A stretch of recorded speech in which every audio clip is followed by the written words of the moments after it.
अगर आप daily ginger tea consume करना शुरू कर दें तो इसके आपकी बॉडी पे क्या क्या पॉजिटिव इम्पैक्ट्स हो सकते हैं, आज इस वीडियो में हम इस बारे में बात करेंगे।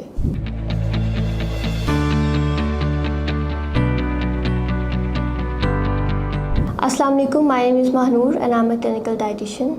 जिंजर के अंदर एक एंटीऑक्सीडेंट मौजूद है जिसको हम जिंजरोल कहते हैं और इसके बहुत से फ़ायदे हैं। इसको एंटी ओबेसिटी भी कहा जाता है, इसको एंटीऑक्सीडेंट भी कहा जाता है, एंटी इन्फ्लेमेटरी भी कहा जाता है, एंटी कैंसर भी कहा जाता है, क्योंकि ये एंटीऑक्सीडेंट जो जिंजर में मौजूद है ये आपकी बॉडी में इन्फ्लेमेशन को कम करते हैं, आपकी बॉडी में जितने टॉक्सिन्स हैं उनको रिमूव करते हैं और जितने जो रिएक्टिव स्पीशीज़ हैं, जो आपकी बॉडी में वेस्ट बनता है, नॉर्मल जो मेटाबॉलिक प्रोसेस होता है उससे प्रोड्यूस होने वाला वेस्ट ही उसको डिटॉक्स करता है, आपकी बॉडी से रिमूव करने में हेल्प करता है, जिससे कैंसर का रिस्क कम होता है, जिससे आपकी वेट मैनेजमेंट बेहतर हो जाती है, जिससे और भी बाकी फ़ायदे मिलते हैं। सबसे पहले तो जो इसको यूज़ किया जाता है वो स्टमक इश्यूज़ के लिए, जिन लोगों को ब्लोटिंग बहुत रहती है, एसिडिटी रहती है, नौजिया रहता है, ये इन सिम्टम्स को कम करता है। इसके अलावा जिनको मोशन सिकनेस रहती है, जो ट्रैवलिंग के दौरान जिन्हें बहुत नॉजियस फील होता है, तो वो अपने साथ जिंजर टी या जिंजर कैप्सूल्स या उसकी जो कैंडीज़ हैं वो अगर साथ लेके ट्रैवल करें तो ये काफ़ी हेल्पफुल साबित होती हैं।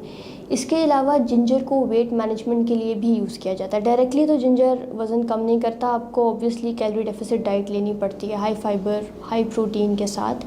लेकिन ये बॉडी को क्योंकि डिटॉक्सीफाई करने में हेल्प करता है, आपकी बॉडी में ये एपेटाइट सप्रेसेंट के तौर पे काम करता है, आपकी भूख को कम करता है, आपकी क्रेविंग्स को कम करता है, जिससे ये इनडायरेक्टली आपको वेट लॉस करने में या वेट मैनेज करने में हेल्प करता है। लगता है बाजार के खाने बहुत खाते हो। जी डॉक्टर साहब, मैं ये मेडिसिन प्रिस्क्राइब कर रहा हूँ, वो आप ले लेना। अब कोई भी मसला हो तो मरहम से डॉक्टर की ऑनलाइन कंसल्टेशन बुक करो,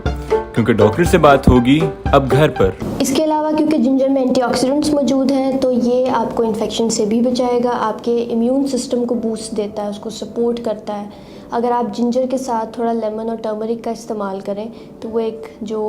इम्यूनिटी बूस्ट शॉट्स हैं वो जो बहुत वायरल हैं आजकल, तो ये उस तरीके से भी हेल्प करते हैं। लेकिन इसके साथ साथ जो जिंजर टी है ख़ास तौर पे, ये muscle relaxant, natural muscle relaxant के तौर पे भी काम करता है, पेन रिलीफ के लिए भी ये हेल्पफुल है। स्पेशली जो PMS सिम्टम्स हैं या जिन फीमेल्स को बहुत सिवियर मेंस्ट्रुअल पेन्स होती हैं, जिंजर टी भी पेन रिलीफ में हेल्प करता है। इसके अलावा स्किन, हेयर, नेल्स की बात की जाए तो जिंजर टी में मौजूद एंटीऑक्सीडेंट्स एक्ने को रिड्यूस करने में हेल्प करते हैं, स्किन को ब्राइटन करने में हेल्प करते हैं। इसके अलावा आपके जो डैंड्रफ के इश्यूज़ हैं, स्कैल्प डैंड्रफ के इश्यूज़, ये उनको रिजॉल्व करने में हेल्प करता है। आपके स्कैल्प में ब्लड सर्कुलेशन को, आपके नेल्स में ब्लड सर्कुलेशन को ये बेहतर बनाता है, जिससे नेल्स की ग्रोथ हेल्दी होती है, बालों की ग्रोथ हेल्दी होती है, आपके हेयर फॉलिकल्स हेल्दी हो जाते हैं। इसके अलावा जिंजर टी हार्ट मसल्स के लिए, ब्लड वेसल्स के लिए बहुत बेहतरीन है, उन्हें क्लेंस करती है, उनको सपोर्ट करती है, वेसल्स की हेल्थ को सपोर्ट करती है। अब किन पेशेंट्स को जिंजर का इस्तेमाल या जिंजर टी का इस्तेमाल नहीं करना चाहिए, ख़ास तौर पे जो डायबिटिक पेशेंट्स हैं, अगर वो अपने प्रॉपर कंसल्ट करके अपने HbA1c लेवल्स और अपने डेली रूटीन को